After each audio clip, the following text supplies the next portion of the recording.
Okay, super guys. We have a lot of stuff to cover tonight, and then you all sent in some really nice photos. So there's lots to talk about in that area, and so I'm going to go ahead and begin, and let's get moving. Okay, Janaki, you did this one. Yes. So I was actually looking for fireworks. And so I live like in Katy on Fry and Westheimer Parkway. So I was kind of driving up and down Westheimer Parkway trying to find somebody that was in a parking lot that was doing fireworks so that I could take firework pictures.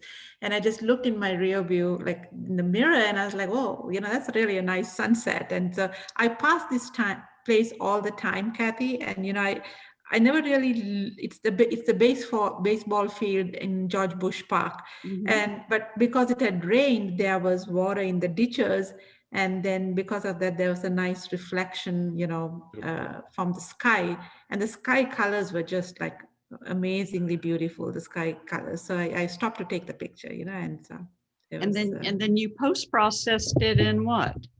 Because the little I clouds have post got little whiffs on Yeah, them. so what I did was I post processed it with, I mean, I did some like, I cropped it a little bit, not too much though. And then I also did some saturation changes and stuff like that. And I did a style of oil painting on it. So, Very good. Oh, Very good. Great. So just some nice little wisps on those clouds. Yeah, very pretty. and And then you found some fireworks. yes, I did. And I liked this one because I just got it, just when it was taking off kind of deal, right? So it kind of has that little line that was going off. Uh-huh. I also liked the fact that, it had the smoke and a little bit of the reflection on the water that was on the parking lot. And, I mean, I had to reassure the people who were lighting the fireworks that I was just taking this for a class and I was not monitoring them doing something they weren't supposed to be doing. I mean, so 'cause I'm not sure they're allowed to take, do what they were doing. But I was like, I'm just taking photographs for a class. I mean, that's all it is. And they were like, oh, okay, all right. And, so that's what it was. And I mean, so Good, that was good job. yeah. And this one, man, Kathy, this one was a bear to do. So I got the magic wand, LED wand from Savage, right? I had ordered it, Okay. and I um I practiced with it, doing all sorts of things in my dining room. Just trying to figure out. The hardest thing for me was trying to figure out, like, if I did it, how much of how much of the screen was going to be that, right? And like where I had to stand and stuff like that. And I kind of figured it out in my living room, but when I had to actually do it outside, it was a lot different. So that was the best I could do. So, Well, I'm proud of you. So you got the magic wand from Savage. right. Yeah. Okay. And then you were just out there by yourself waving it around. That's correct. Yes.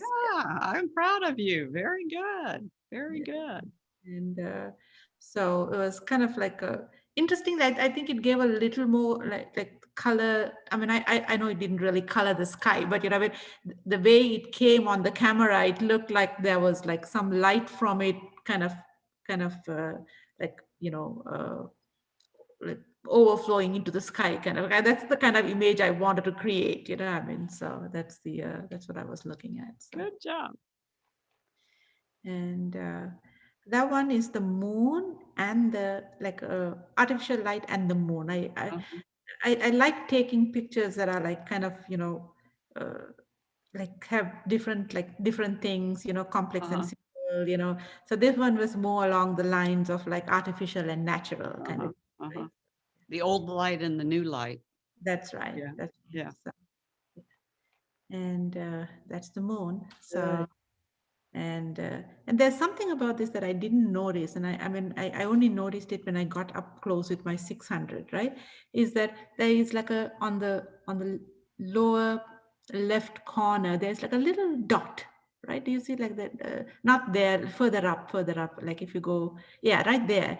And Yeah. then from that there seems like there are lines, right? Right. And Right. that's called Tico. Okay. And And then that is a fresh crater, like millions of years fresh. Right. And those are its lines, and that's why you're seeing those lines. Okay, okay. And I was looking at it, and I had not seen that before. And I'm like, it's so funny because to me, it looked like, the back end of a fruit, right? Like if you're looking at a watermelon, something like that, it Yeah. has a little dot and then it has those lines going on it, I mean, so it was like, I was like, oh, it's like a watermelon, I mean. And then it was like when a cloud was passing over it, right? So and it was kind of a darker cloud. So that actually made, I think that the bottom, that part that you're pointing to, it actually made it look, I mean, there was a little more light, but I don't think it really was. It was because there was a cloud passing over the rest of it, basically. So it's very nice and clear. Jorge, did I say that right? Tico? Yes, ma'am.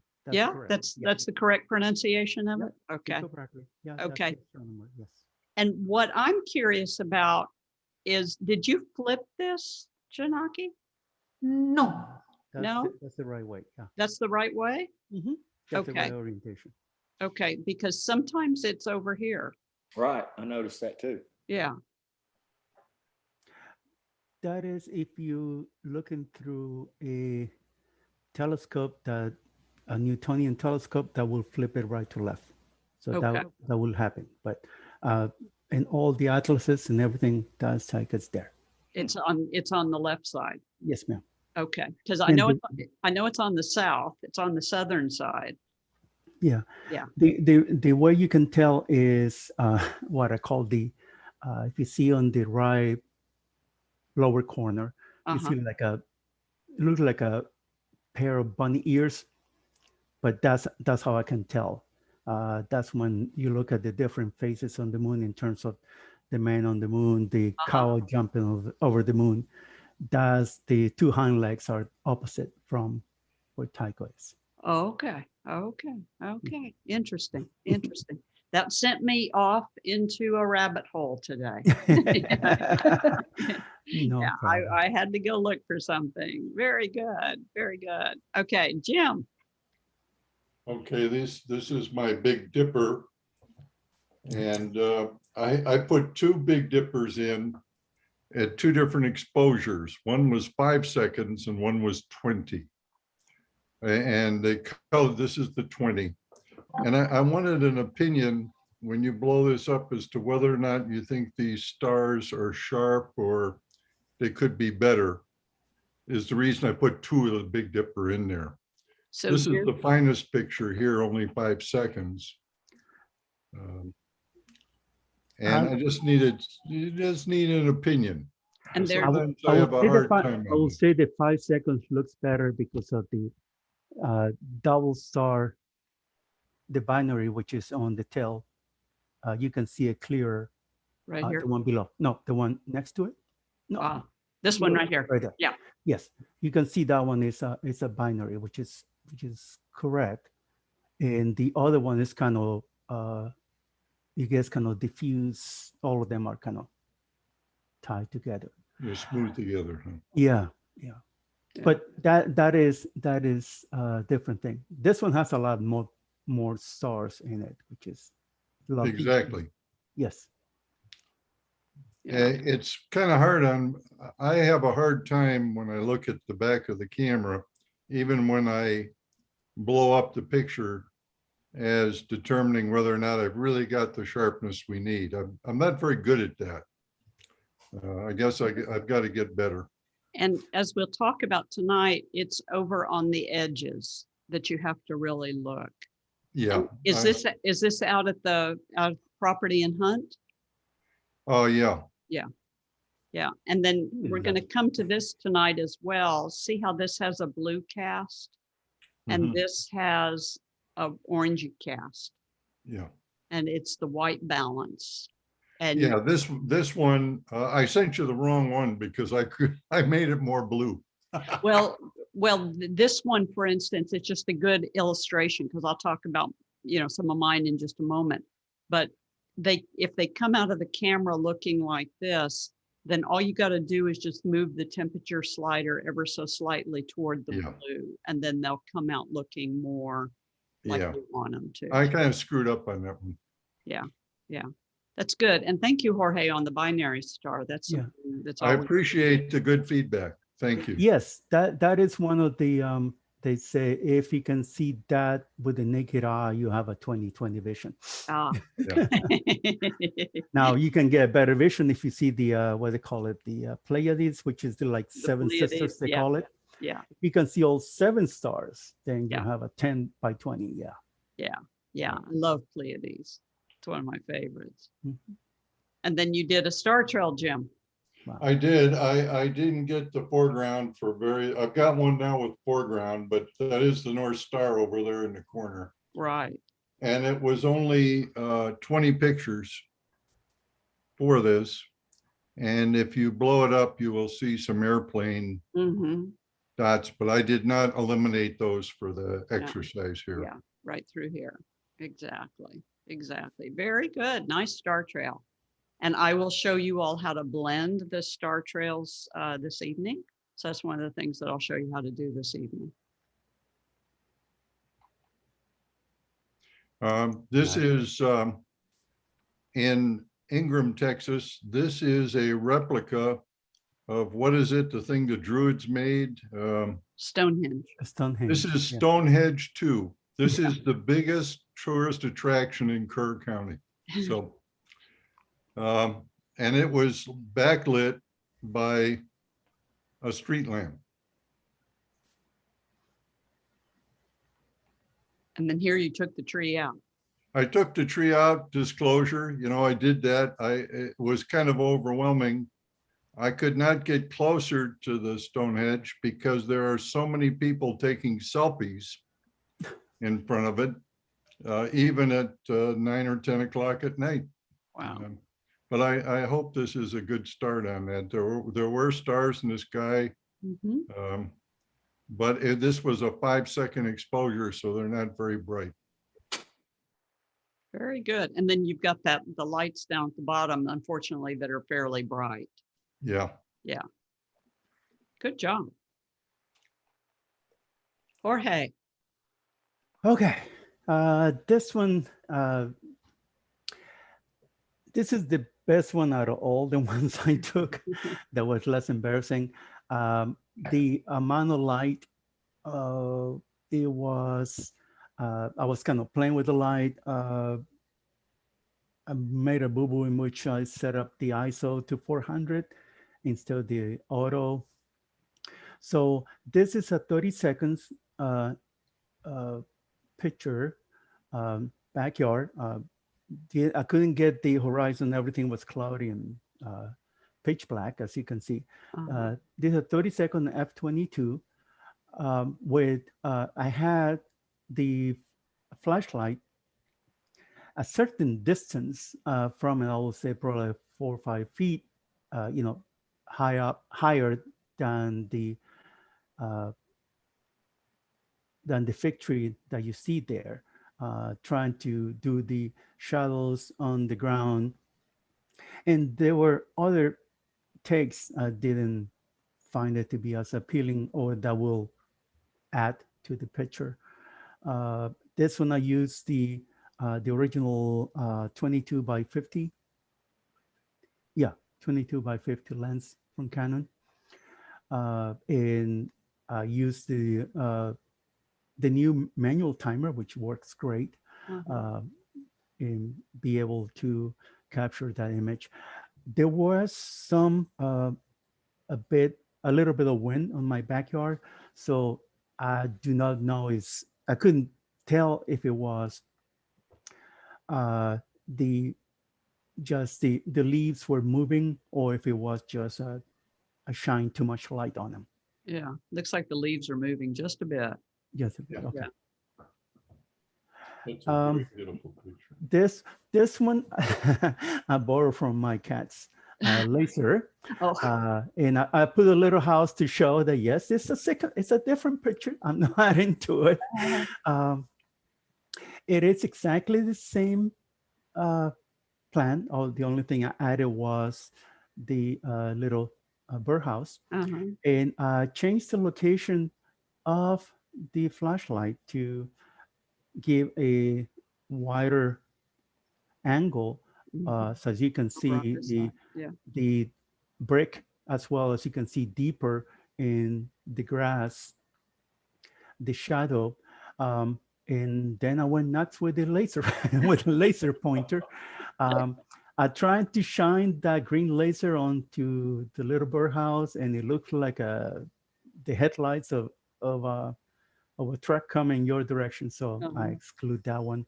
But that, as you can see, I moved the laser. The scenes up and down, those are tree trunks.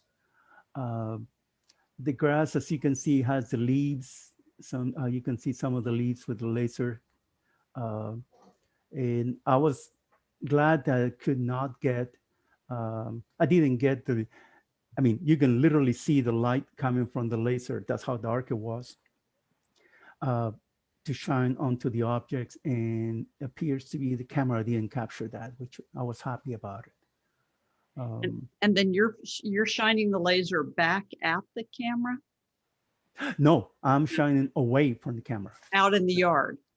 Okay. Correct. Yes. I was behind the camera and my arm was about, I would say I was, yeah, I raised my arm and that's how I was shining. Okay. It was behind the lens. Okay. Good cat toy. Yeah. Well, it's bright. Oh my God, it's bright. Very bright. Yes. Yes. Yeah. Go ahead. I could not add the picture of the fireworks or the car. Well, the car was because of rain, but the fireworks, I could not get them. I asked a couple families if I could take the picture, and since they were here in the Woodlands, they said no. Oh yeah. I wonder why. Yeah. But I did try. Yeah. You know, and the moon was same thing. I've been trying to get the moon on the thinnest part, you know, which is getting close to the sun. Unfortunately, all this morning has been cloudy, so I have not had the chance to do that. So I owe you that picture. Okay. As soon as I get to it, yes. Very good. Very good. Okay. Thanks for the explanation. Mhm. Okay, Matt. Wow. Okay, this was here in Tomball. As I said, I wasn't able to get this yesterday. This was actually from last year, but I was able to climb up onto 249 there, not far from where they were doing the fireworks display show, and had a good vantage point and was able to capture these fireworks shots there. This is at F13, I think about just right at, I was actually in bulb mode. And so it was like just under 6 seconds. And you know, if you just do aperture priority, you just and then you can change your f-stop around based on how much you want those drapes to be. Right. Yeah. Good job. Thank you. Yeah, as you said, you can see I was able to capture some cars traveling back past on 249 there, and able to get their headlights in this one, as well as the fireworks capture. Yeah. Very good. Another shot. That's cool. Yeah. That's good with the freeway. So you're standing on the freeway. I am on the middle concrete barrier there, and I'm wishing I think one of them, I don't know if I submitted it, but I was able to, from a vantage point, I was able to get some of the tail lights, and that looked way better than Yeah. the headlights. Yeah. Way better than the headlights. I was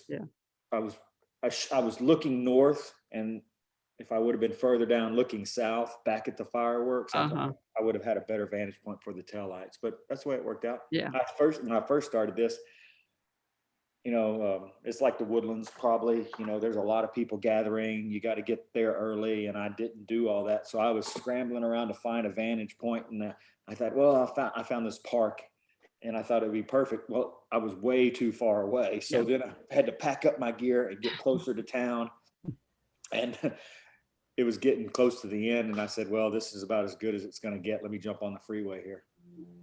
Good job. Beautiful. It's all those lines, right? I mean, for the line from the concrete, the lines from the car trails, the lines of the, you know, from the road, and then the lines from the fireworks, you know, I mean, so it's really Got a lot beautiful, of, lot of lines. You're right. Yeah, very beautiful. good job. Thank you. And there's your freeway again. Yeah, right.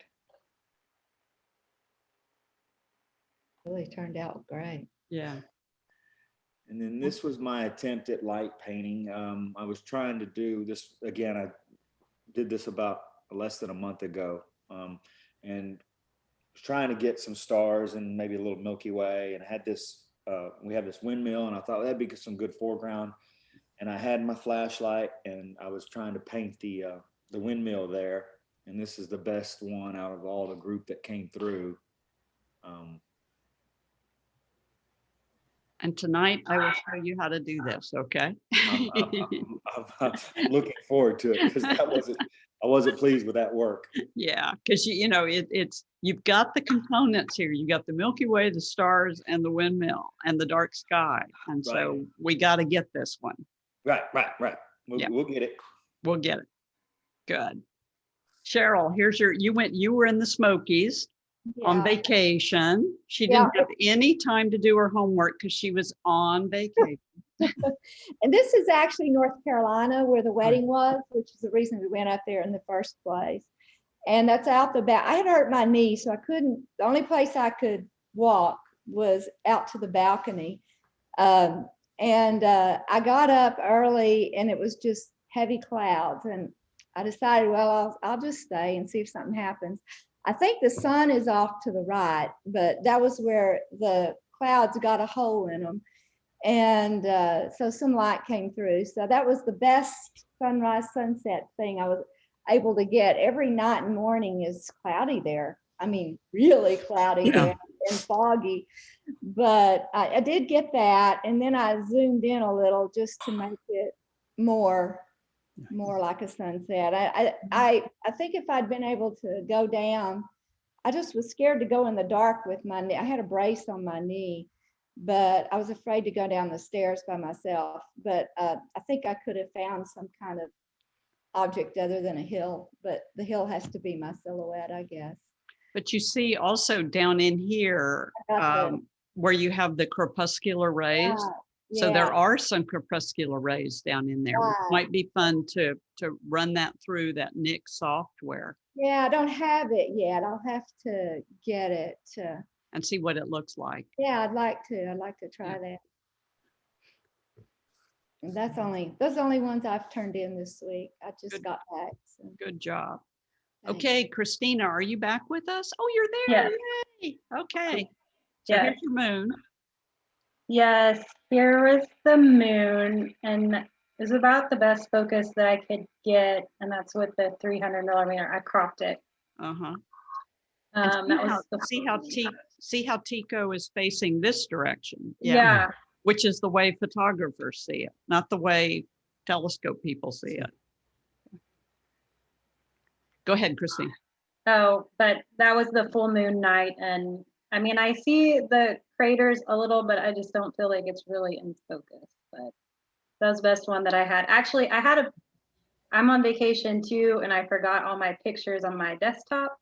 And so I was scrambling today. I was like, I know there's one on this hard drive somewhere from the same, I mean, I have my SD card with me, but I couldn't go through them all like I did last week. So Yeah. Oh, nice. Oh, And That's this so came cool. out Wow. so well, Christina. that's awesome. Yeah. Beautiful. yeah, I was actually surprised at the fireworks picture I got. But so where we're at, people do fireworks up and down. The one on the far right, that's actually Sarasota. That's the city of Sarasota's fireworks down, the one on the far right. And then these are just, you know, everyone on the beach. So this one, I think I included one that's very similar to this, but this one was earlier in the night. Yeah. So it was interesting to me, the people who, you know, since it was a long exposure, the people that were sitting still in some of the pictures and looked clear, and the people that weren't. And down in the right corner of this lady stopped me when she saw me with my tripod, and she's also taking like a photography class too. And so she happened to be sitting next to us, and I had her in the picture. to send to her because no one ever has a picture of them with their kids watching fireworks. Yeah. That's a great. So what did you focus on, Christina? Because I remember I just watched the video from last week, and Kathy said to focus on a pine tree, but there's not any pine trees. You're at the beach. So how did you Well, get the focus clear? I tried to manual focus, Uh-huh. and the other two pictures I felt like were in better focus. Then as it started getting darker, I really struggled and I felt like I couldn't focus. But like this picture was interesting because no one was standing still except for the two girls, Yeah. really. Notice the people in the Yeah. waves. Yeah.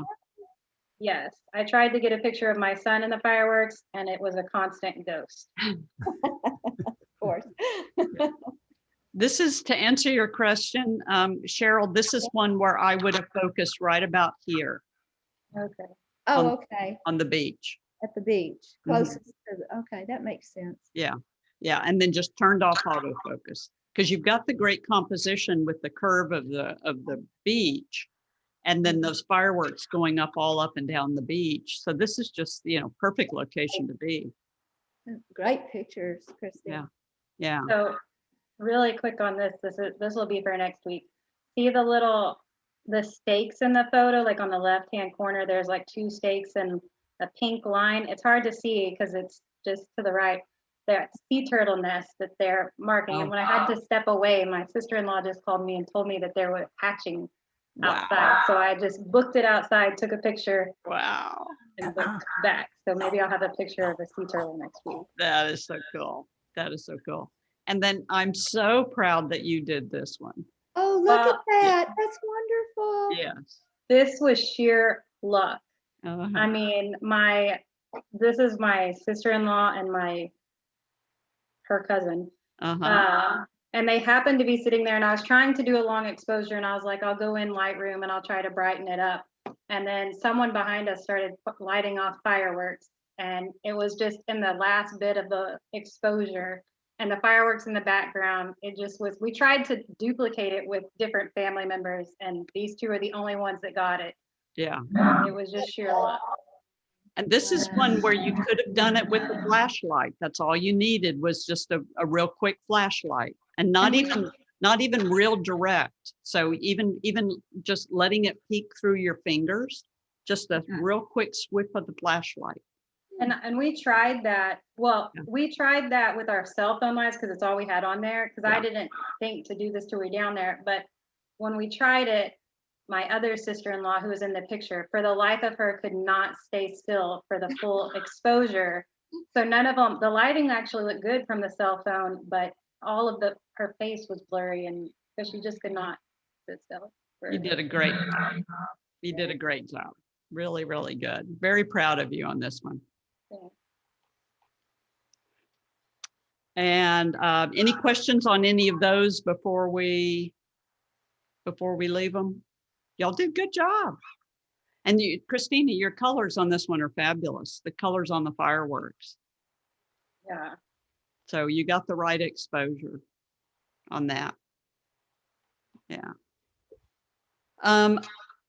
Let me see. Cheryl sent me a full moon a couple of weeks ago, I think, and we were talking about it. And I just so happened to process my last full moons this afternoon.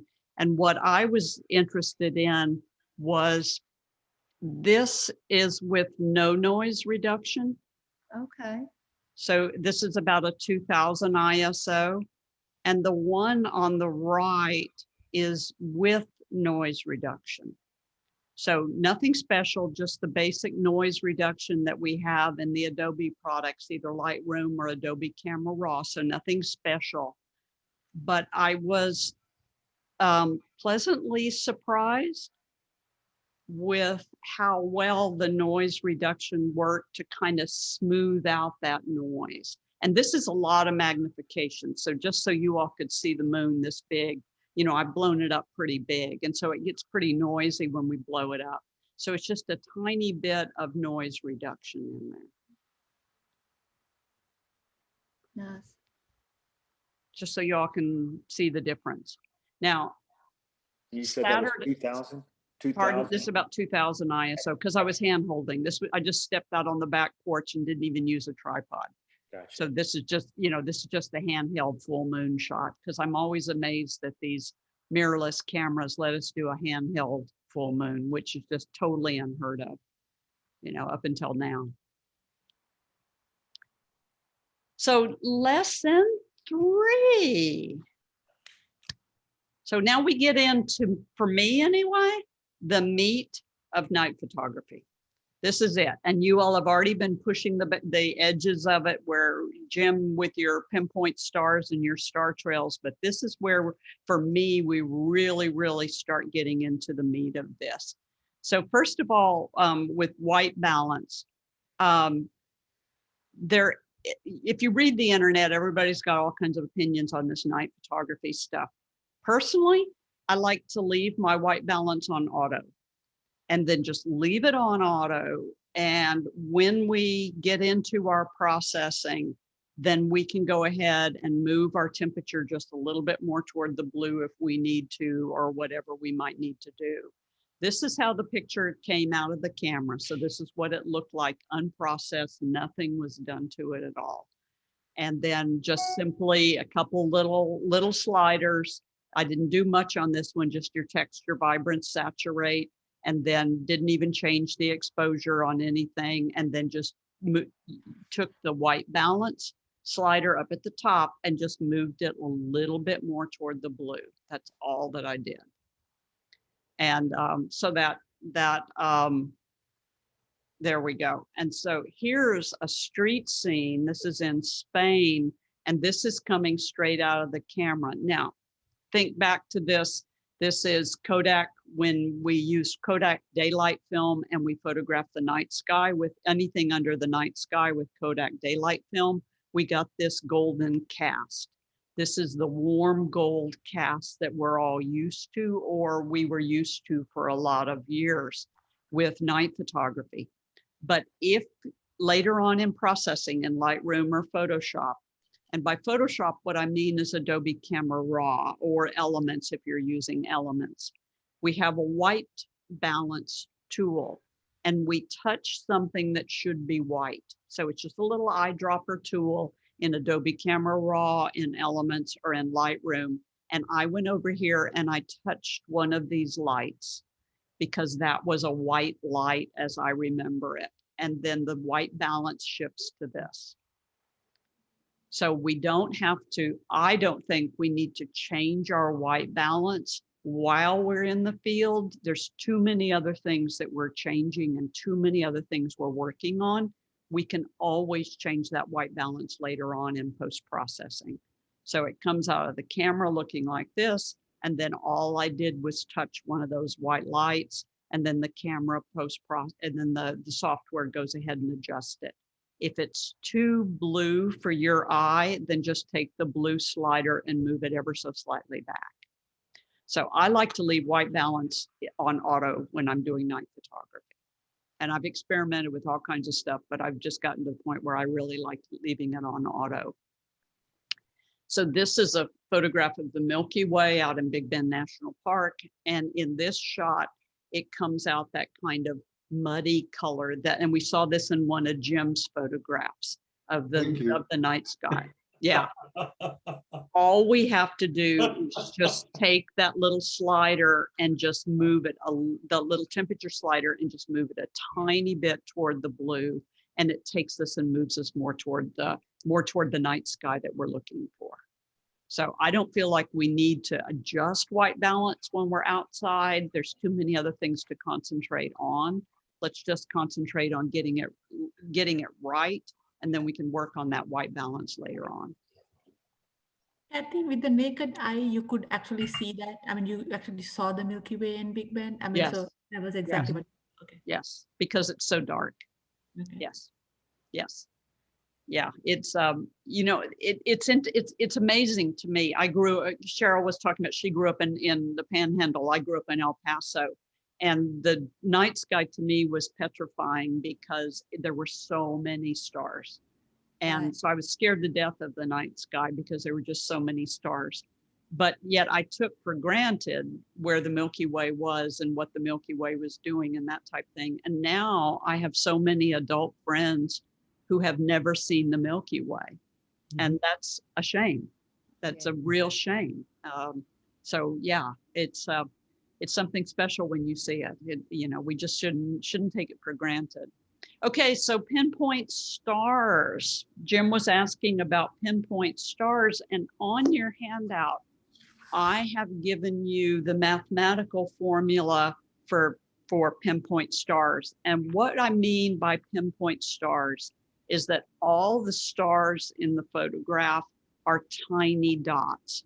None of them are little movements, or none of them have little movements in them. We want all the stars, particularly over on the edges of the photograph, to be nice and round. We don't want any little smudges in those. So when I'm checking to see whether my photos are clear or not, I'm blowing them up in the camera to 100% and then going all the way over to the edges. And then I scan the edges. And in this case, all the stars are just nice little dots. But yet here you can actually see that these are little streaks. And this is when we were photographing Neowise during the 2020 in June when Neowise was out. And like you all, I was frustrated because I couldn't travel. I couldn't go someplace where it was really, really dark.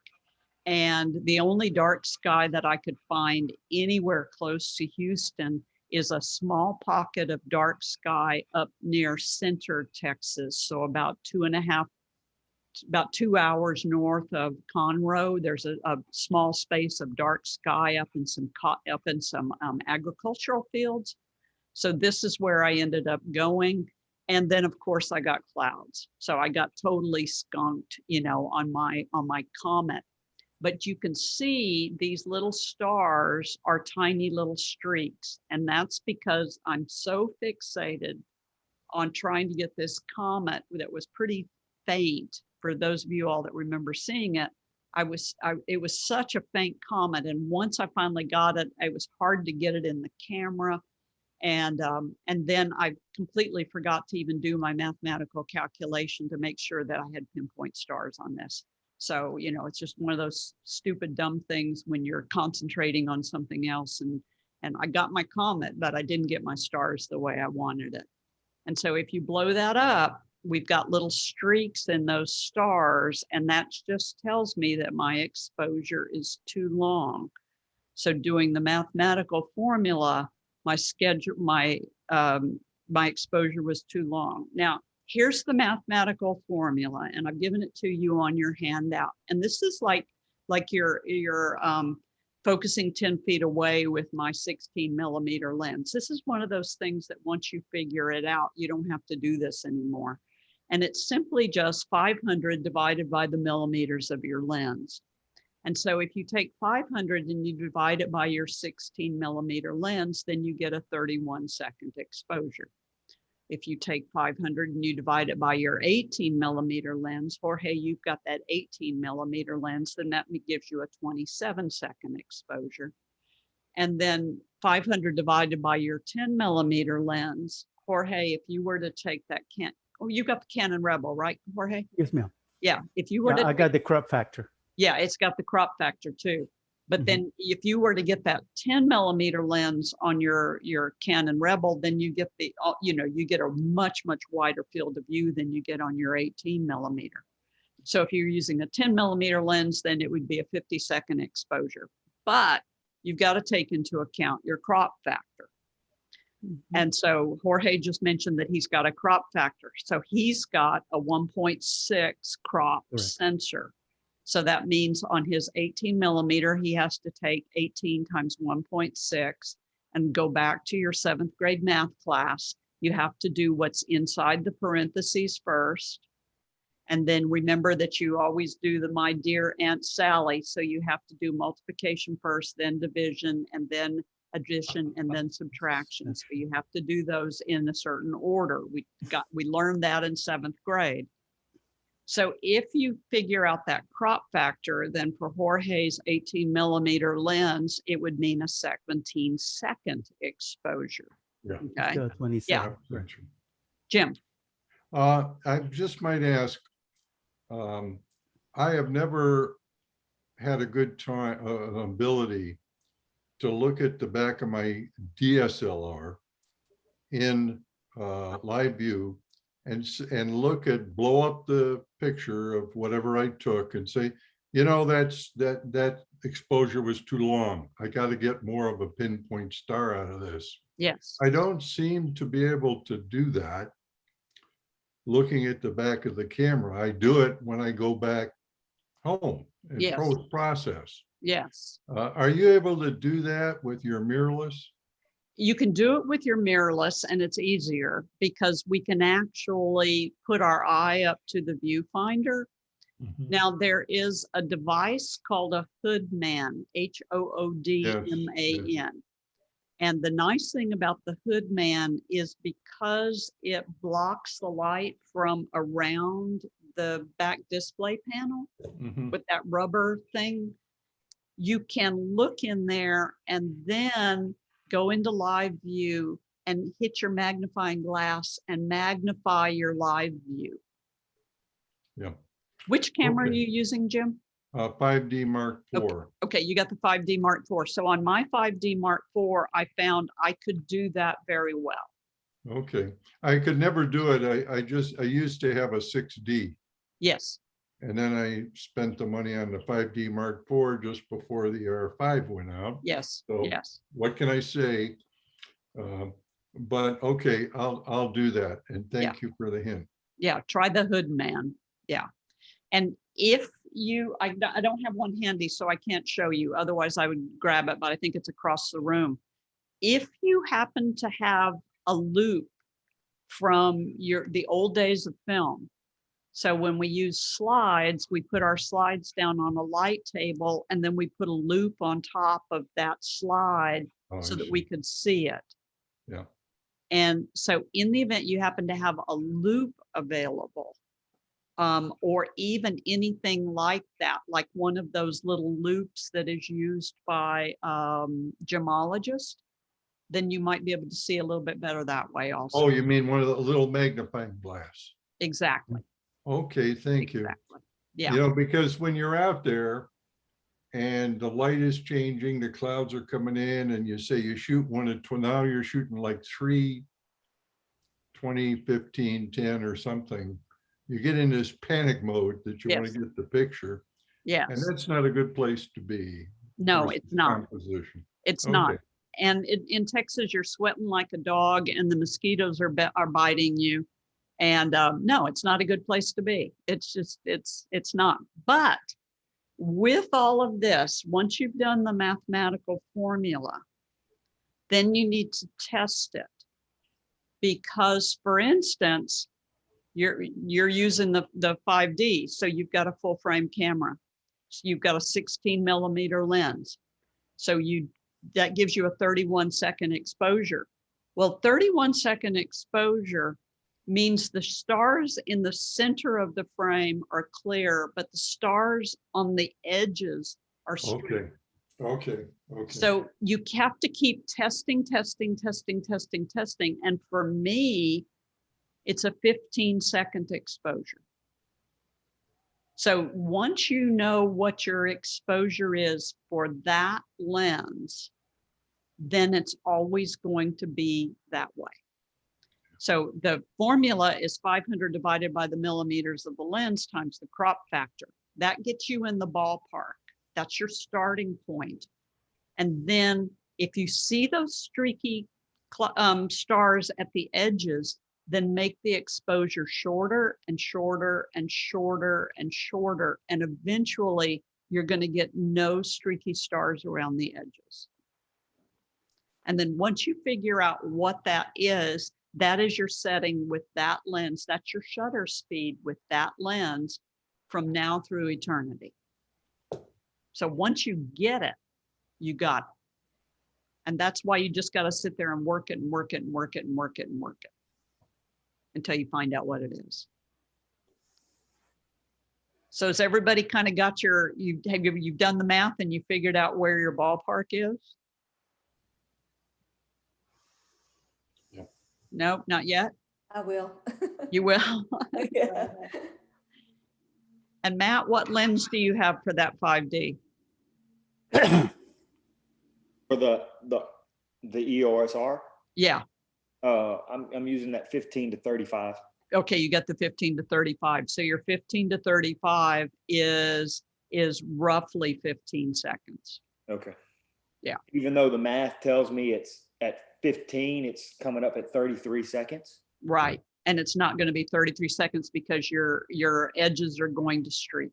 Okay. Yeah, see, my 20-second exposure that wasn't precise because I got the good feedback on it, that meant the formula going away. It wasn't conservative enough.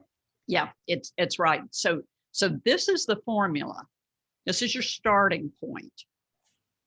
But then once you figure out what your shutter speed is, then it's that way forever. And so you've got to figure out for that lens that you're using. Now, also remember, if you zoom your lens, that changes your millimeters. Sure. So I've got a 15 to 35, but maybe I need to get this, this whatever, something over on the side of the picture out of the way. So I zoom. That means I'm not at 15 millimeters anymore. Right. So you got to make an adjustment. You've got to make an adjustment. Exactly. Okay. Exactly. So this is your starting point right here. This gets you started. And then using your handout. So, we know that it's about 20 seconds. And by the way, I used to make people do this math formula while we were sitting and eating dinner out in Big Bend. This is Big Bend. And I used to make people sit there and do the math formula. And you know what? Once we finally got it all straightened out and saw what pinpoint stars was, for most lenses, it starts at 20 seconds.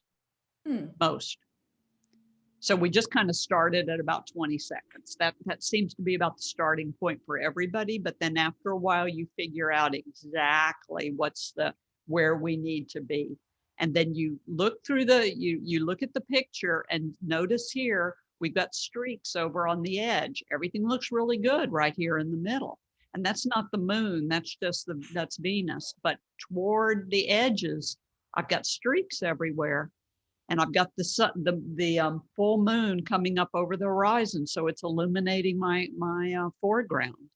But you see those streaks over on the edges. And once you start noticing those streaks on the edges, then you just can't turn loose of this. So you see them in there? Mm-hmm. Yeah. So once we get our pinpoint stars, then we can start working from there. And then we can light paint or let the moon, in this case, I've got the moon illuminating all the foregrounds here. This is the moon coming up over on the other side in Big Bend.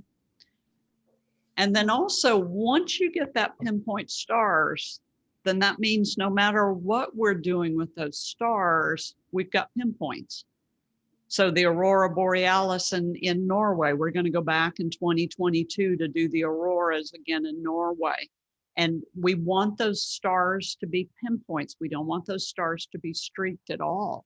And so here we're just setting our exposure to give us pinpoint stars. So it's that 15 seconds for my lens, 20 seconds for other people's lens. But once you figure out what your pinpoint star is setting for that lens, then you've got it, because we don't want any streaky stars at all when we're doing our aurora. Same thing here. We don't want any streaky stars when we're doing our aurora. So that tells us we can go anywhere slower than that. This is an aurora that's dancing across the sky. So I didn't want to use too long of an exposure. I wanted it to be able to stop that dance across the sky.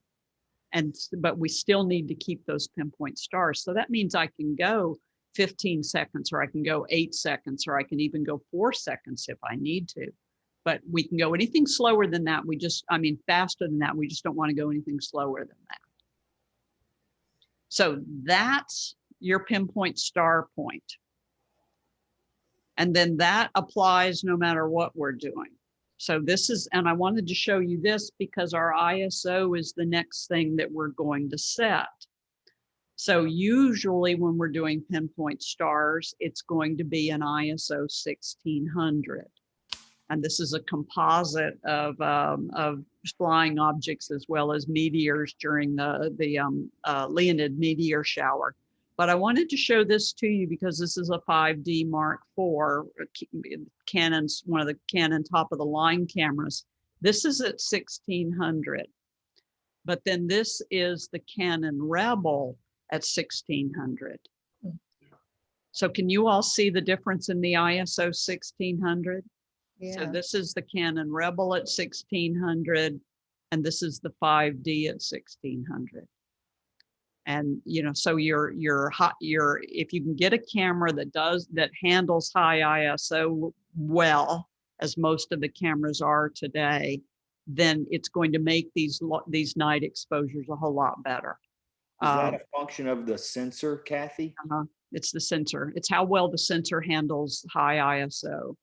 Okay. And you know, they put the better sensor in the higher end cameras and then also in the newer cameras. Right. So this is a Rebel T6i, so that's several years old, and the sensor just doesn't handle a high ISO as well as it would on a more expensive camera. Remember too that if you're ever going to upgrade camera, there are lots and lots of good, well-maintained used cameras out there. So it's easily possible to get nice used cameras. For you Canon users, Canon Refurbished are Canon cameras that have been returned to Canon either by camera stores or for another reason. And you can get a pretty good sales price on those. And so they're not really used by other photographers. They're more used by salespeople and that type of things. Okay. So your ISO is 1600. So we've gone shutter speed. So you set your shutter speed, you set your ISO at 1600. And if you need to, Jim, you were asking about this, if you can't see those stars on the back of the camera, then go ahead and raise your ISO just to something exorbitant, 32,000. Take your picture at the exposure that you thought. It's not going to look good by any means. So your wide open aperture, you're at f4 or f2.8 or f1.4, whatever your lens does. And then you've got your shutter speed, you've got your ISO. But if you still can't see those stars on the back of the camera, then just raise your ISO to a really high rate, take the picture, blow it up, look all the way around, see if there's any blurred stars along the edge. And then if everything's okay, remember to lower your ISO. So then go back down, learn from me, go back down to your 800 or your 1600 ISO.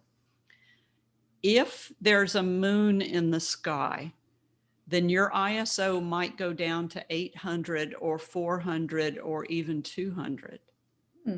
So your ISO for a dark sky, like we've got coming up on Saturday, is 1600. That's kind of your starting point.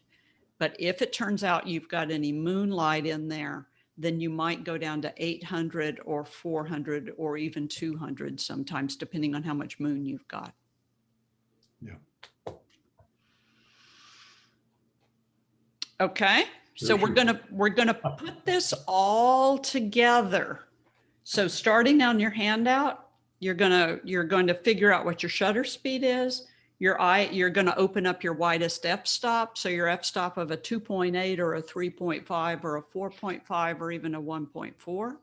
And then your ISO, your starting point is between 1600 and 800. If you've got a lens that goes to 1.4, then you're going to be able to go to 800. And if you've got a lens that goes to 2.8, then you're going to be better at 800 as well. If you've got a lens that's 3.5 or f4, then you're going to have to go to this 1600. So that extra aperture also allows you to lower that ISO just a little bit. So lots of little trade-offs that we've got to do on this thing. Kathy, may I ask, what's the lens you use? I have got a 15 to 35, the new Canon. That would be your 16 to 35. And what's the The F step on it. F4. You can buy the F2.8, but Yeah. it's heavier, it's more expensive. Yeah. And the only reason you would use that 2.8 is for night photography. Exactly. Yeah. Yeah. Yeah. So for me, it's hard to justify that. So also your tripods, and I know Christina, you said you were fighting with your tripod and you hated your tripod. Still do. This is my favorite tripod. It's a Me Photo Globetrotter Classic in carbon fiber. It costs $319. It comes with a ball head. It comes with a plate that's the gold standard of plates, an Arca Swiss plate. It only weighs 3 pounds. It folds up to 1.5 feet long, and it easily holds our cameras. Even sometimes when I would use my 100 to 400 millimeter lens or my 100 to 500 millimeter lens, then I would also use this. So I wouldn't walk away from it with a big lens, but for night photography, it does absolutely fine. So a nice lightweight tripod, $319, folds up into a nice compact piece. And then everything you need comes all in one. And so this is a good tripod to use. Anybody have one of these? Yes. Yeah, Matt, you've got one? Yes. Yeah, it's a dynamite little tripod. And when Me Photo sent this to me 5-6 years ago, I was so snooty and told them I will never recommend this. And I don't use my $600 tripod anymore. So this is my tripod. And I May love I it. ask, what was the model number? It is Me Photo Globetrotter Classic. I think Okay. this might be wrong, 2350, but you want the Me Photo Globetrotter Classic in carbon fiber. Yeah. Okay, that's the one you want. Add to my 6 other tripods. Yeah, add to all your other tripods. You'll find after you use this one, you don't use any of those other tripods anymore. Yeah. Okay, now this is the important thing of how we focus on stars, because you don't autofocus on stars. So if you're a Canon user, Nikon user, we put the gold bar in the middle of the infinity symbol. So the gold bar goes in the middle of the infinity symbol if you're a Nikon user. If you are a Canon user, the white line lines up with the white line. So the white line lines up with the white line. And if you are mirrorless, for Canon mirrorless, the little orange line, when we go to manual focus, this scale shows up on the back of the camera in the viewfinder or else on the LCD panel. And we put the little orange line right in the middle of the infinity symbol. Anybody using anything other than Canon or Nikon? Well, I'm using a Nikon, but for my wide angle lens right now, I have the kit lens. It doesn't have so any suggestion for that? It's a pain. Yes. And Jorge, your 18 is the same way. Yeah. So what you two are going to have to do, because it doesn't have an infinity symbol on it, is that you have to focus on something far away while it's daylight. And then you have to take tape and tape it down. Yeah. That's the only way. So unfortunately, that's the only thing that we can do, because those lenses are horrible for focusing on at night. They just absolutely horrible for focusing at night. Yeah, so that's my only suggestion on that one. There are lenses that you can buy specifically for night photography. They're not very expensive, and you can probably find used ones on the market right now. So these are called Rokinon, Rokinon, Rokinon. And the nice thing about a Rokinon lens is, first of all, they're not expensive, but the optics in them, the glass in them is amazing. The coating on the glass is designed for night photography. So they don't have any autofocus and they don't have any metering. So you just have to set all your settings and just trust that Kathy gave you the settings and do some tests. But then they do have the focus on them. So you can focus whether you're using a Canon or a Nikon camera. So these are called Rokinons, Rokinon. And a really good Rokinon in the 14 millimeters or 15 millimeters, some of them are zooms, are going to run you about $300. And once again, I suspect you can probably find some used ones. I sold mine last year for about $150. Jim, you were going to say something? No, I'm sorry. No, that's okay. Okay. Yeah, I have a Rokinon lens for my little Sony, Yeah. and it's really a good lens. It's a good lens. They're real good lenses. They're just absolutely incredible lenses. So, you know, Because you can set the depth of field on there like a street photographer and move it out for infinity for, night photography. It's straightforward. yeah. And it's cheap. Yeah. They're not very expensive at all. Yeah. When it comes, when you're thinking about real wide angle lenses, now you're not going to use this for anything else. It's got one use and that's about it, night photography. But they're good lenses. Rokinon, Rokinon. They have them for DX cameras or do you use them? Are they interchangeable? They're interchangeable. Yeah. You can use the DX or frame. Exactly.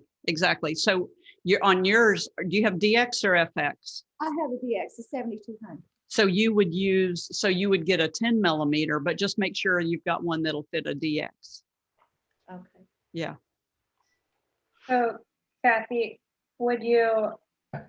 I have a DX too, but like the lenses I've been buying full frame lenses for when I upgrade. Yeah. So still would do that though. That's a good plan. That's a definite good plan. Yeah. I think you're doing exactly the right things because usually also those are some of the better quality lenses. And so I think you're doing exactly the right thing. So you can use a full frame wide angle because I thought you had to get with the DX camera, you had to get a DX lens. You do. And that's what you've got. That's what you've got to check. So it depends on what camera you're using and that type of stuff. Okay. Yeah. And that happens. It doesn't matter if you have a crop sensor or not. You can get a full frame camera for the mirrorless, or that's a different one. So for your lens,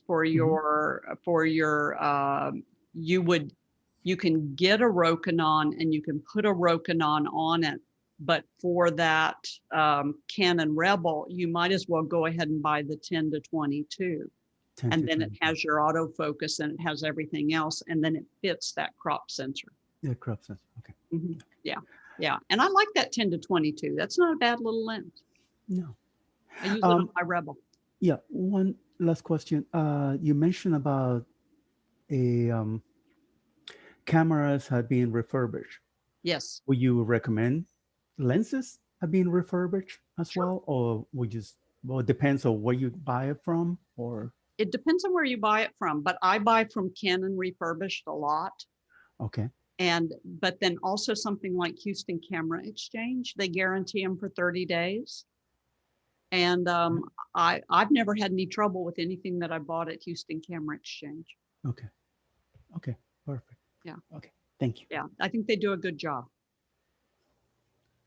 So you're looking for your night photography, you're looking for wide. So the wider you can get without getting a lot of distortion, you're going to find that you're filling up that sky. So you're getting that Milky Way.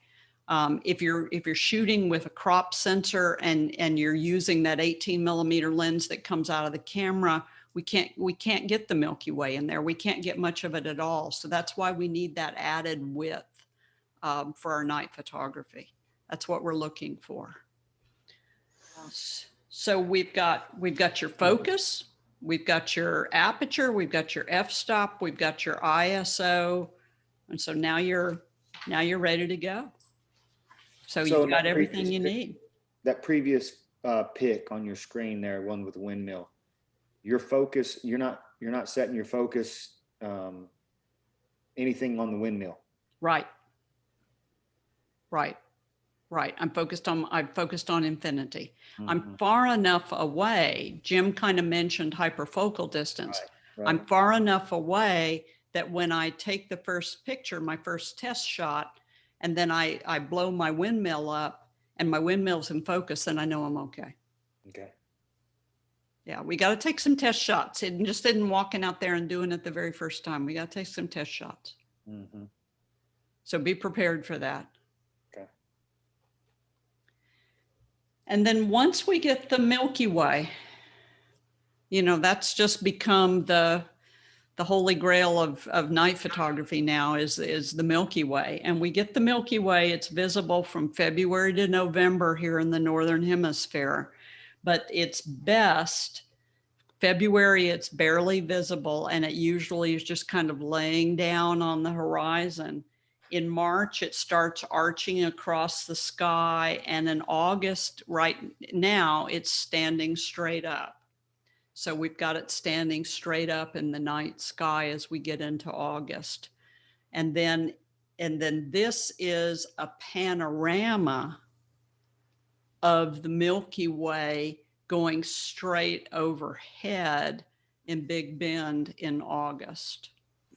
So this is going all the way from the southeast sky to the northern sky. And then I did a panorama. It's a series of vertical shots going all the way across and then stitching it together. So that's how I got the panorama of the arch. Mm-hmm. So the only time we're going to see the arch like this in our area is that March, April, late March going into April, but it covers a lot of sky. So much, much more sky than I anticipated the first couple of times that I was photographing it. And it takes a panorama even then when we can literally see it with our eye going from horizon to horizon. So as we get into summertime, it goes overhead from horizon to horizon. And then it's a lot harder to get it all in one photograph. But that late March, early April time period is when we can get it arching across the sky. But it's going to take a panoramic shot, meaning a series of vertical shots, vertical, vertical, vertical, vertical, vertical. And think about this, you need to do it pretty fast. Mm-hmm. And not lose your focus, not lose your exposure, and keep your everything where we need it to be. Just out of curiosity, how many shots in this scene this right here? This is probably about 15. 15, wow. Yeah. Okay. Yeah, it was really, really hard because at one point it's going directly overhead, but then you still need to keep the mountain range in one side of the picture. Right. So that it looks like what people who go to Big Ben are used to seeing. Good work. So come September, October, we get the Milky Way going straight overhead, depending on where we are. This is in Romania, in dark sky territory in Romania. And that's just a small village down below, but unfortunately it's just casting a tremendous amount of light. But, you know, as we start getting moving into the autumn months, then we can still get that Milky Way. It's just that galactic cloud, and the galactic center is this little choice bit right here where my cursor is. We just don't get that as much coming above the horizon. So out in West Texas, in July and August, it comes above the horizon about 11:30 at night, 10:30 at night.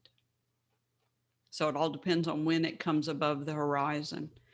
And then remember your light painting that we've done before, we're going to put all these pieces together so you can do your light painting in front of that Milky Way. So we're just putting all these little pieces together that you've now been working on. and then painting that foreground. This is with the LED light that I showed you last time, the Savage light, just painting the foreground, and then the Milky Way coming up in the southeast in Big Bend National Park during the summer. So, you know, just getting that one little galactic cloud coming up. And then this one is April out in the Abilene area on a dark sky night with the Milky Way just beginning to put the galactic center up over the horizon where we could see it. And unfortunately, I didn't have enough time to play around with the lens. And this is a tricky one because the galactic cloud of the Milky Way came up at about something like 4:45 at night. And the moon went down in the opposite horizon right about that time. And so we only had about 15 or 20 minutes of a dark sky before the sun started coming up. So the moon went down in one direction, galactic cloud comes above the horizon, we can finally get it. But if we don't work on it really, really fast, then the sun starts coming up in the other direction. So sometimes these things get really complicated to try to pull off, and it just means that we get it or we don't get it. So just, you know, timing, that's all there is to it. Okay, questions on Milky Way? Pinpoint stars. You're looking for it in Houston, Kathy. Can you see it in Houston? You can't see it in Houston, but there are people that are going down to the coast, and they're going down to the coast between Galveston, Freeport, Bryant Beach, going a little bit south of Freeport. And they are now able, on dark sky nights, no moon, they're able to see the Milky Way. And we can get the sand dunes in the foreground. But that means I got to have somebody to go with me, you know, so it means I can't go down there by myself. And so that we can, there are some places where we can see it, but not around the city. We got to go outside of the city. Yeah. Yeah, and our problem is humidity. Humidity, yes. Compared to that good desert you were in. There is Yep. another location you can go that is has a lot of people around, and I believe will be safer, and that is the George Observatory in Fort Bend. Yeah. That they have right next to the telescopes, they have a area where you can set up your cameras or your telescopes, and the sky is pretty dark. Is it pretty dark, Jorge? Because yes, it's you will see the glow from Houston. Yeah. But will be similar to what you see here in this picture, a little bit brighter on the horizon. Okay. But if you look at the stars above you on the zenith, or I would say about 15 degrees above the horizon, it's pretty dark. And we can see the Milky Way?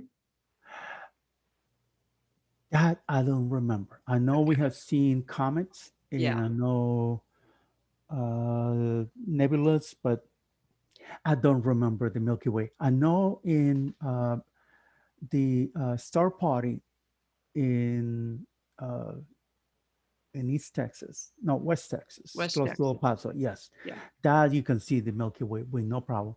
Or Yeah. even in Columbus, in Columbus, there's an area there too. Outside in the Kerrville area, going up to Fredericksburg, if you don't get Fredericksburg in the picture, because it actually throws out tremendous light now, you can see a modest Milky Way. You cannot see a desert Milky Way, but it's there, you know, and it's colorful a little bit. It's modest. It's Yeah. modest, Yeah. but it's always there if Yeah. it's not a cloudy night, and it should be there. So you can see it out there, but it's, again, the problem is like I was trying to shoot star trails last night, and I could take 10 pictures and the lens fogged up. Mhm. So the humidity is our burden here until we get to a desert environment, I think, in my limited experience. And there is a lens warmer Mhm. that Yeah. Kevin Adams sells, no relation, even though people think we're related to each other. But Kevin Adams sells it on his website, and you put a hand warmer in this little kind of koozie, and you put it around your lens, and it keeps your lens warm so that you don't get fog on your lens. Hmm. Yeah. So Jorge, when you said Columbus, is that the area that, the Houston Astronomy Society? Is that the area that? That is correct. Yes, Okay. the Columbus site. Yes. Yeah.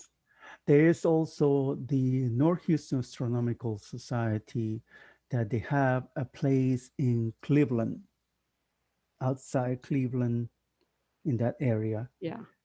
And I know that many of the Houston Astronomical Society go to the Star Party in close to, which one is it?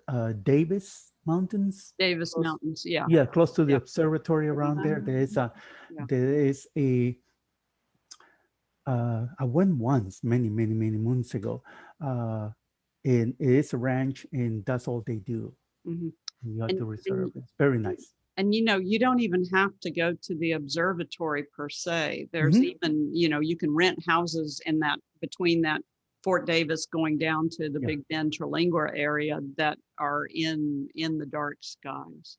Yeah. So there's places you just have to put your antenna out. Yeah. And why I was asking about the George Observatory is I went there many years ago, and I was disappointed how bright the sky was, and I haven't been back, but I need to Okay. give it another chance.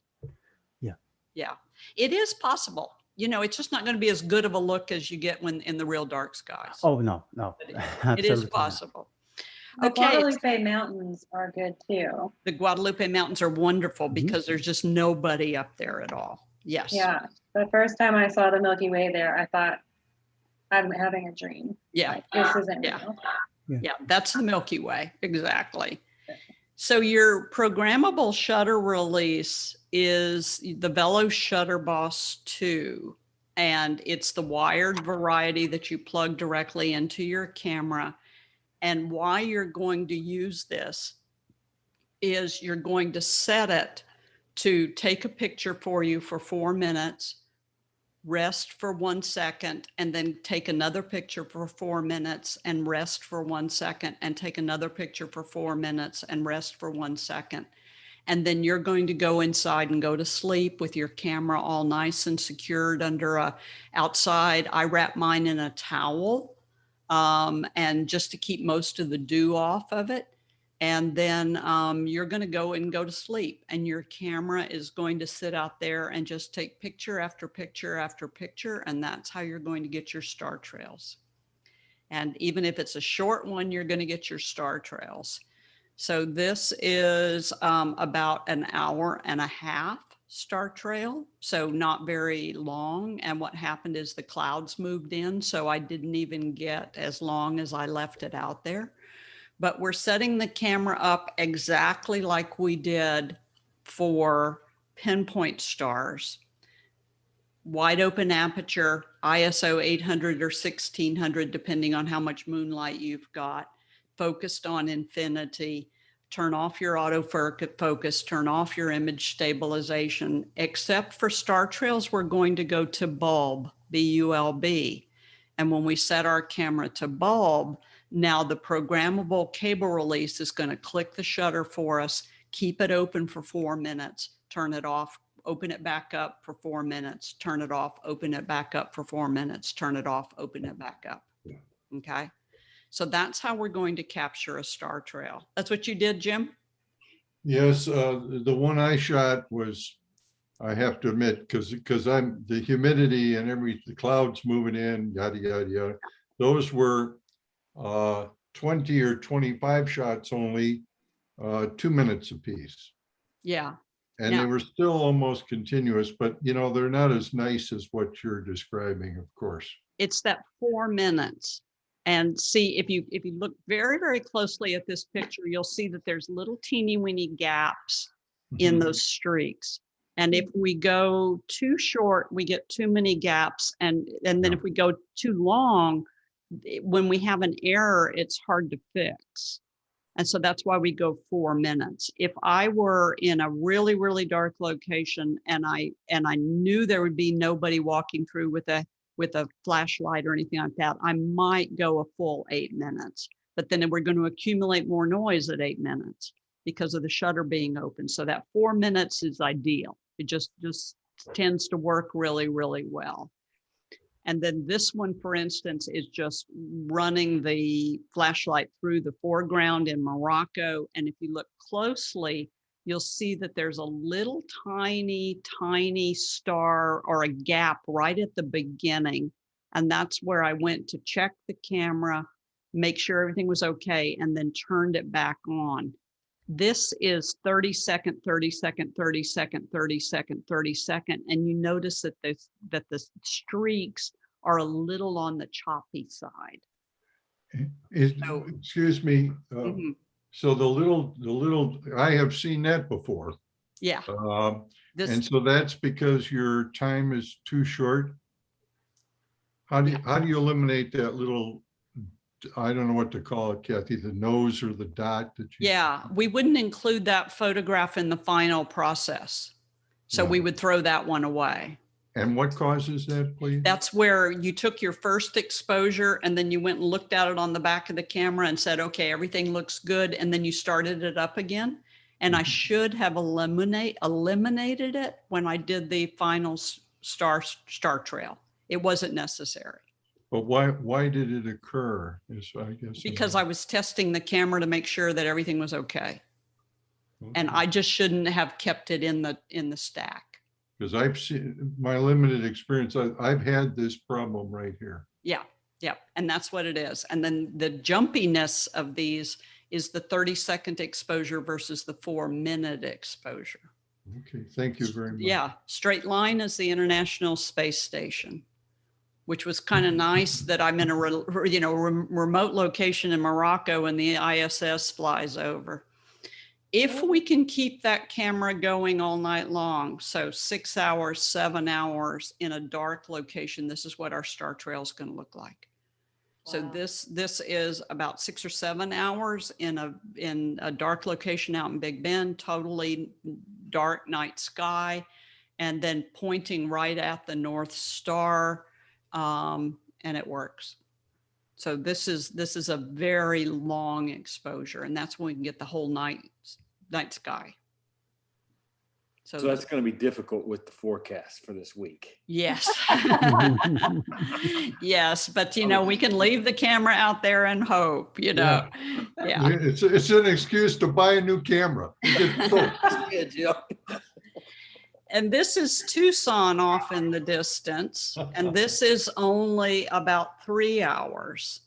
So putting the North Star right where I need it to be on the saguaro cactus. And then unfortunately, Tucson off in the distance, even though Tucson has a good dark sky program, they're just not as good as we would like them to be. Tanzania.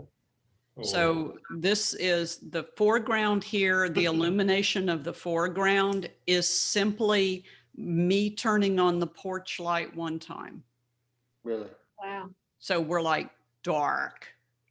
And then since we're on the equator in Tanzania, the North Star is on the horizon. Mhm.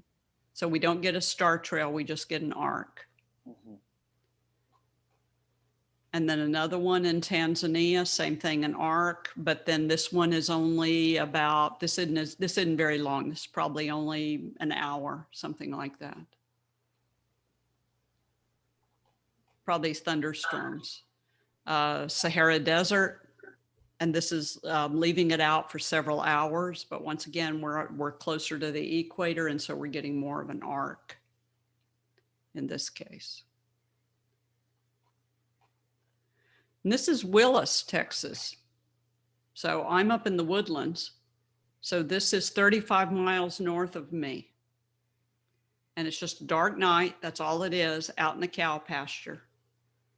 And so setting up and then just leaving it as long as I felt comfortable. And here's the North Star back up in here. So, you know, we're not getting a good spiral like I would like, but just depends on what's back in that direction. So it is possible. We can do them around here. We just have to have a good dark night. This is, Jim, you were talking about heading toward Fredericksburg. This is pointing toward Fredericksburg. This is out between Fredericksburg and Comfort, where we go to the ranch to photograph birds. We also do the night sky out there. The little green specks are fireflies.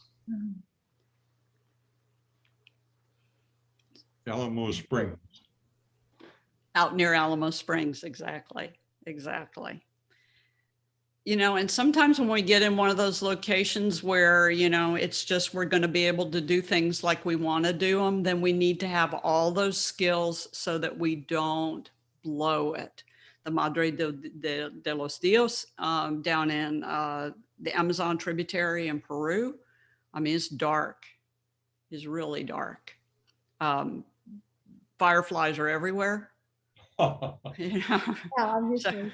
Yeah, they're everywhere. And then it's the Southern Cross, of course, right here. But then look at the stars reflecting in the river down there. Yeah. So, you know, when we have those opportunities, we need to be able to pull it off. And so we practice around here. It may not always be exactly perfect like we want it to be, but that's so that when we are in those opportunities, we can maximize it and really get it. This is the Pantanal, southern Brazil. Same location. This is what it looks like from the hotel, but it was a little too bright.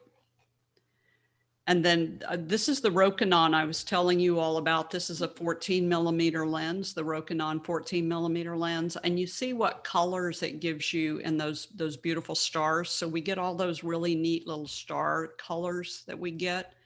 And then using that Savage light that I showed you all last weekend, just last exposure, illuminate the foreground. And then this one is blended with what's called Astro Panel 4. So this is a regular Adobe blend right here. And then this is Astro Blend 4. And this is different software that you can use to blend your star trails. And then this is Astro Blend also, but a slightly different way of blending it. So it emphasizes the first star and then gives you more of a tailing off toward the end. So we get this kind of more, it almost looks like animal fur in a way. So just different software that we can use. This is one that I did the other day when we were at the ranch between Fredericksburg and Comfort, Texas. And I got photobombed by all the lightning bugs, but you know, lightning bugs are pretty precious too. So we can't always hate the lightning bugs, but you know, this is just Texas Hill Country in a nice dark location. So we can do these. And this is a long exposure. I just left the camera out all night long till the battery ran out. So this is about 5 hours. And then this one I want to point out because we get so cocky and we get so set and, you know, I can do this and all this stuff. And then we forget to do one thing. So I focused, but in moving the camera out to where I wanted it to be, I didn't double check my focus before I started. And then wrap the camera up. I wrap them in a towel for the night and leave the lens open. But all the rest of the camera is wrapped in a towel. And when I got back to my cabin and crawled in my bed, I said, oh, did I check the focus? And I wasn't going to walk all the way back up there, so I didn't. So make sure you cover all of the bases to get your star trails and your night photography right. So I gave you instructions for how to blend star trails. And can everybody sit with me for just a moment and let me show you a blend of a star trail? Yeah. Can y'all go? Okay, Yeah. 'cause I know I'm at 8:30. That's okay. It's okay. Okay, so let me stop sharing for just a second. Let me get rid of that. Bring this up. Okay, and now I need to go back and share screen. Whoops, share screen. Do this. Whoops, whoops, whoops, whoops, whoops, whoops. Okay. Okay.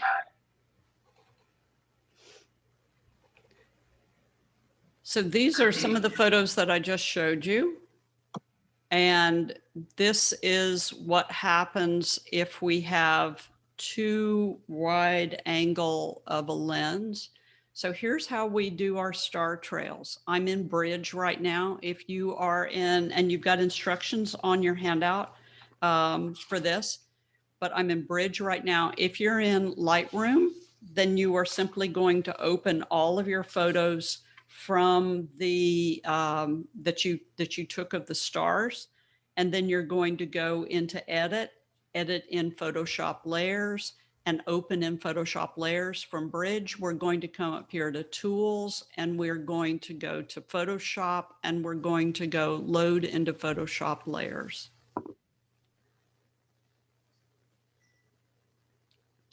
And what it'll do real fast is it'll load into layers.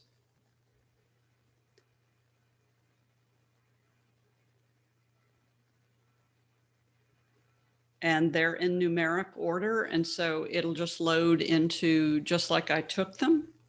Everybody can see my screen? Yes. Yes. Yes, okay. Mhm. And then I'm still sharing. Okay, good. I'm still recording, good. And then I'm going to highlight all of these. So all I did was I'm in the layers palette. If you don't see your layers palette, by the way, you go to Windows and you go to layers. So just in case you don't see your layers palette. So I've highlighted all of my layers, and then I go up here to blend mode, and I go to lighten. And when I go to lighten, it looks for any lighter object in the bottom photos that aren't in the top photos. And then this top photo is too bright. I can tell that already. It just started, you know, before I went into dinner. We probably didn't have any stars in it. The second photo is too bright as well. So all I did was I turned those off. And now I have my star trail.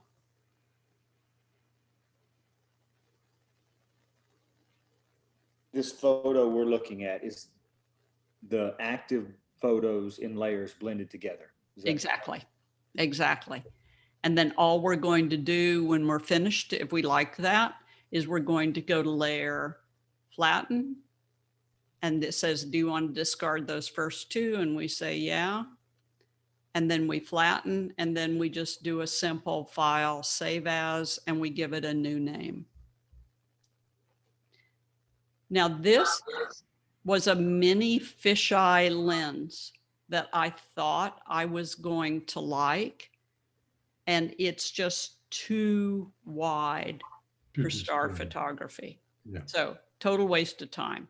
Now you did all those were raw files? Those were all JPEGs, but you can do them with RAWs as well. I did them with JPEGs just so they moved a little faster. Absolutely. So that's what you would recommend, go ahead and convert them. If you shoot them in RAW, go ahead and convert them to JPEG before you put them into blend? No. No? It depends on what your computer is. Oh, So okay. if you've got a computer that's going to chug on all of your files, Mhm. then you may not want to waste all your time, and you might want to go ahead and make them into JPEGs. Okay. Now, I just opened a whole bunch of them, but these are all JPEGs. Mhm. So did you shoot them in JPEG or did you shoot them in RAW? Just You out of could curiosity. shoot them in JPEG if you want to, but I'm shooting everything in RAW now. Okay, yeah. Yeah, I used to shoot in JPEG when we didn't have enough computing capabilities. Mhm. And then now I'm just going ahead and I'm shooting in RAW. Okay. And this considering how big the raw files are with the R5, this would probably take me a long time to load these because I don't know how many pictures I just selected. Oh, yeah. That's what I was just, that's where I Yeah. was kind of heading. What kind of computer do you have? I'm using an iMac, a new iMac. Okay. So it's still chugging. So we'll see whether this was a wise move for me or not. It's not an iMac Pro. No, it's not an iMac Pro. Okay, that's with that R5, what do you have 40 megapixels per? They're huge. Yeah. They're huge. They're 50 megabytes. Oh, 50. Oh, 50 megabytes. Yeah. Yes. Yes.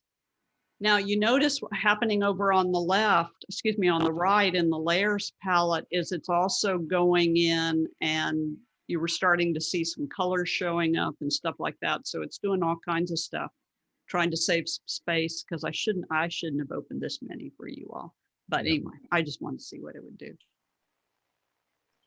good commercial for an R6.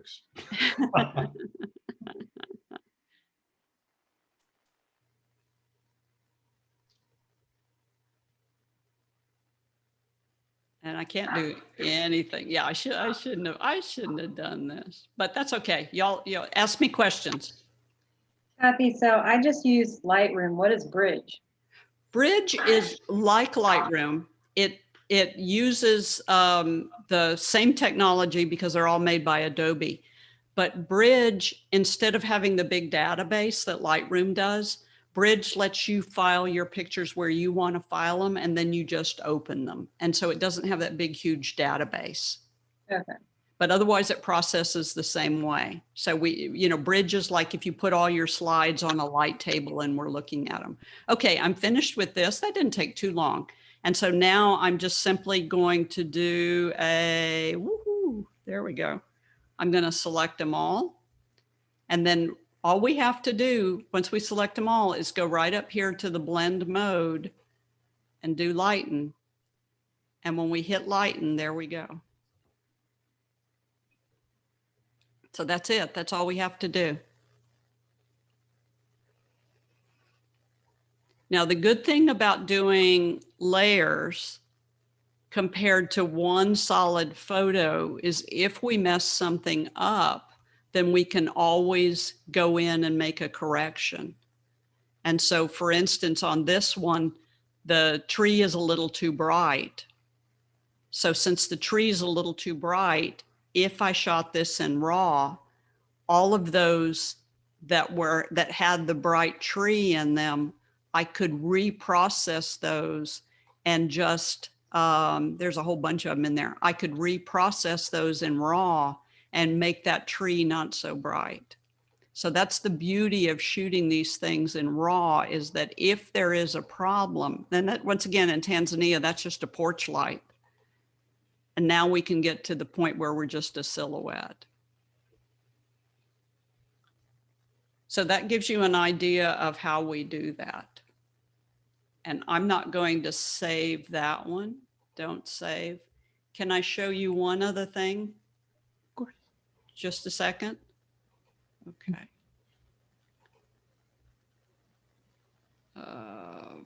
Fireworks. Here we go. No, that's not the one I wanted. Down here. Now,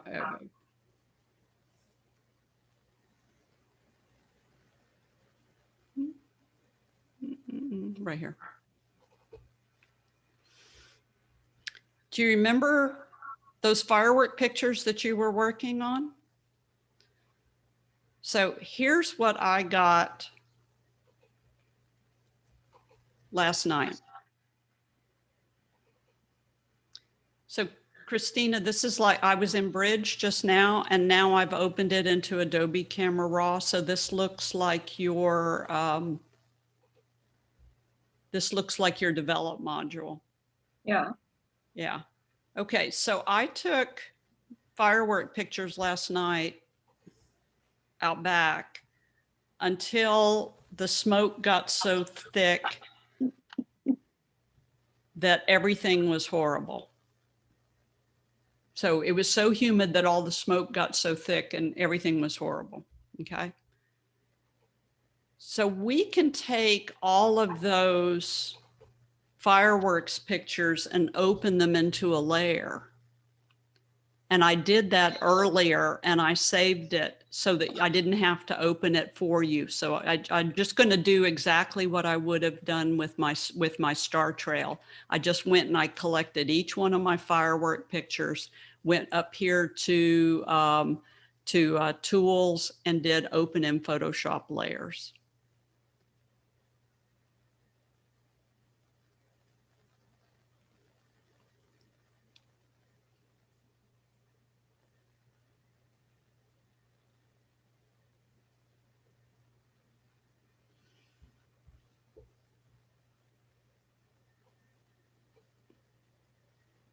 It's got to process for just a second. So because I didn't move my tripod, Oh, okay. and I'm going to disable each one of these. Whoops. I've gone ahead and I've put some layers in here. Come on, come on, come on. Now it's fighting with me. Now it's saying, There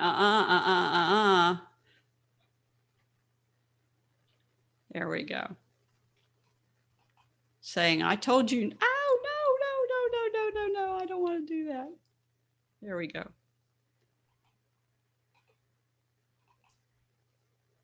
Whoops.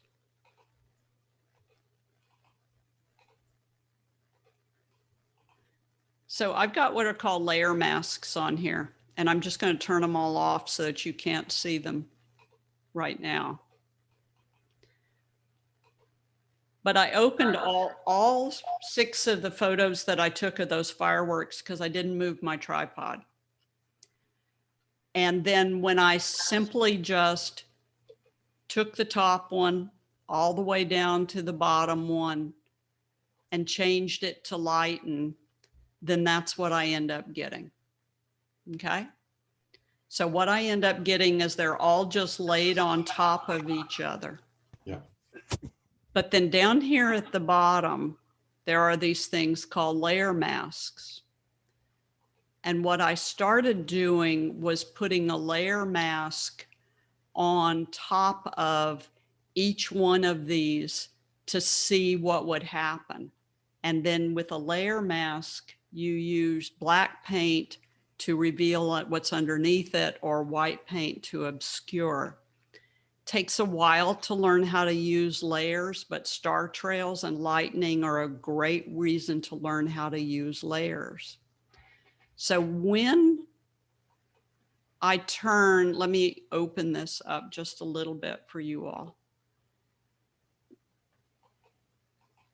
When I disable that, you'll see that there's a spot of fireworks coming up right there. Do you see that? Mm-hmm. Yeah. Oh, you took it out. Yeah.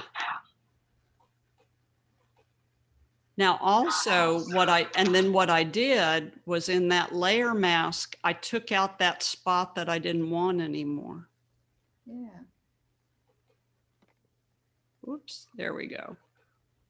And so I went in and I found what I wanted in that picture and I turned off what I didn't want. I used a layer mask to get rid of what I didn't want. This one, disable it. And what it ends up getting rid of, or what I got rid of, was a whole bunch of smoke. Oh. So if you notice, the layer mask is almost solid black, except a little bit of white up at the top. So put your eye back on the photograph and I'll turn off that layer mask. And what I'm disabling is all the smoke in the air. And I'm only keeping the firework. In this one, when I turn it back on, turn it off, there's a little bit of, there's a burst of light down in here that I'm turning off, and another burst of light down in here that I'm turning off. And so by using these layer masks, I'm able to go through all of those firework pictures that I took and get rid of the stuff that I don't want and keep the stuff that I do want. So it wasn't a fabulous fireworks night for me because everything was just filled up with smoke too fast. But the pictures that I got, I'll turn each one of them off and on. So I started out with something that looked like that, and then they fired off another one, and they fired off another one, and they fired off another one, and another one, and another one. So I was able to keep the fireworks, but get rid of the trash.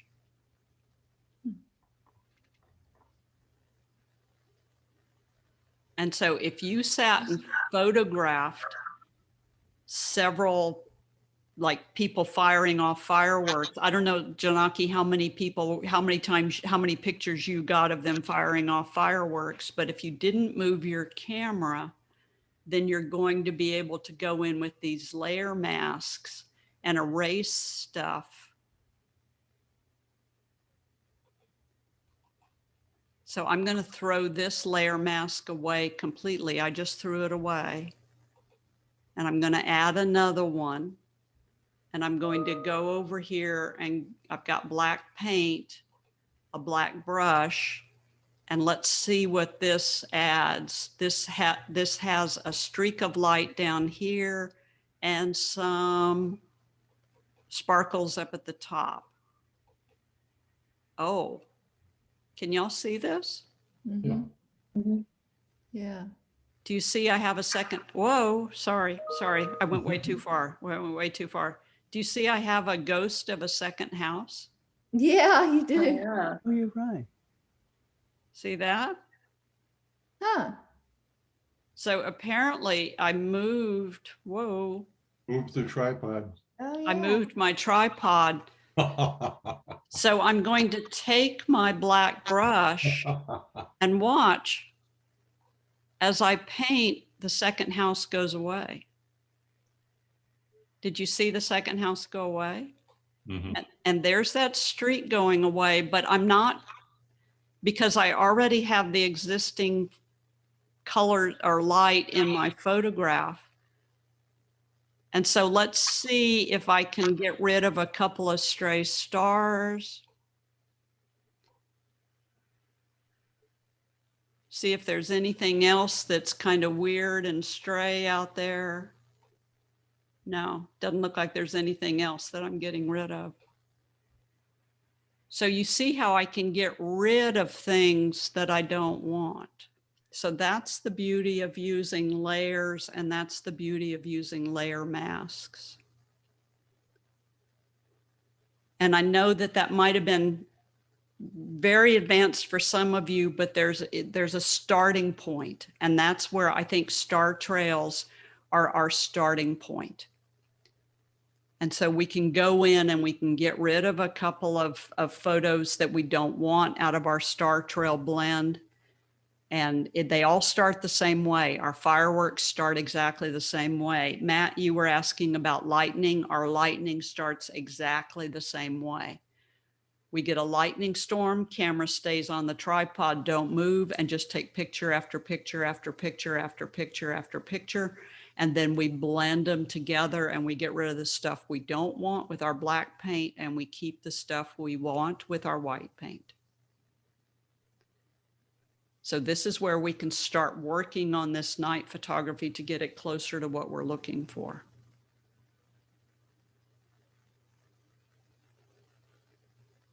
Questions? Yeah, mastering that Photoshop, that's a whole different scenario. It's a whole different thing, but remember that really what we need Photoshop for anymore is layers. And there's only a few times when we have to use layers because the Adobe people have given us sliders in Lightroom, Elements, and Adobe Camera Raw. Back in the 1990s, early 2000s, we had to use layers for everything. And Mhm. now we've got those sliders and we don't have to do layers anymore. So these are some of the few places where we still use layers, is these light and blends. And it's a good place to start. So you have a recording of that. Then you can learn textures. Yeah. Questions? I took your class and I remember as you're doing that, oh, I remember I learned briefly to do it and then I quickly unlearned it, obviously, but Yes. but I guess if, when I'm ready to learn it again, I'll go back and look at your notes and probably take your class again, but. If you if you have those pictures of fireworks last night or Monday, last night, and you didn't move your camera, this is the perfect opportunity to blend these together. I didn't have a good night. It wasn't a good night at fireworks, but I do have one picture now to show for it. Yeah. Okay. Anything else? So your homework assignment. So your homework assignment, this is your last one. So your homework assignment, where was I? Those were in my PowerPoint programs, weren't they? Mhm. There it is.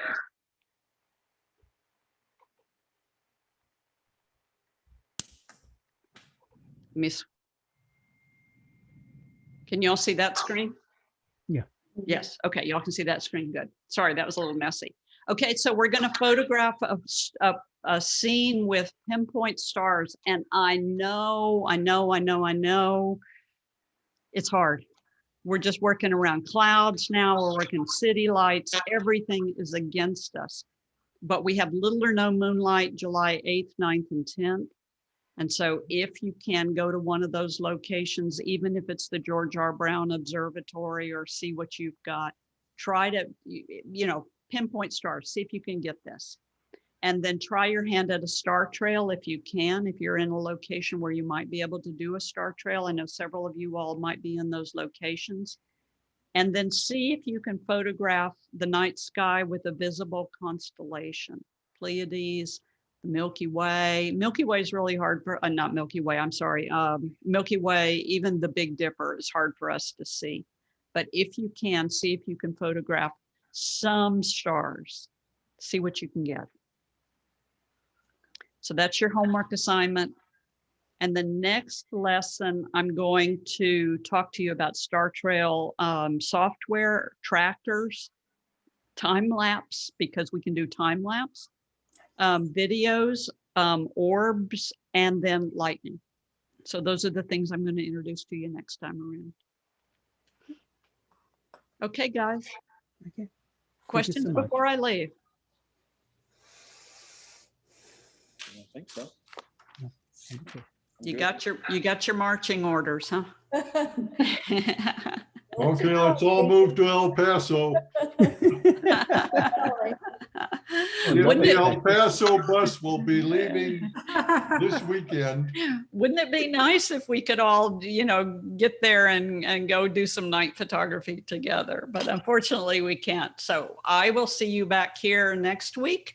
Good luck, and see what you can do and see how far you can go. Okay. Thank you, Thank Kathy. you so much. Thank you. Good night. Thanks, everybody. Good Thanks night. for staying a little later. I appreciate it.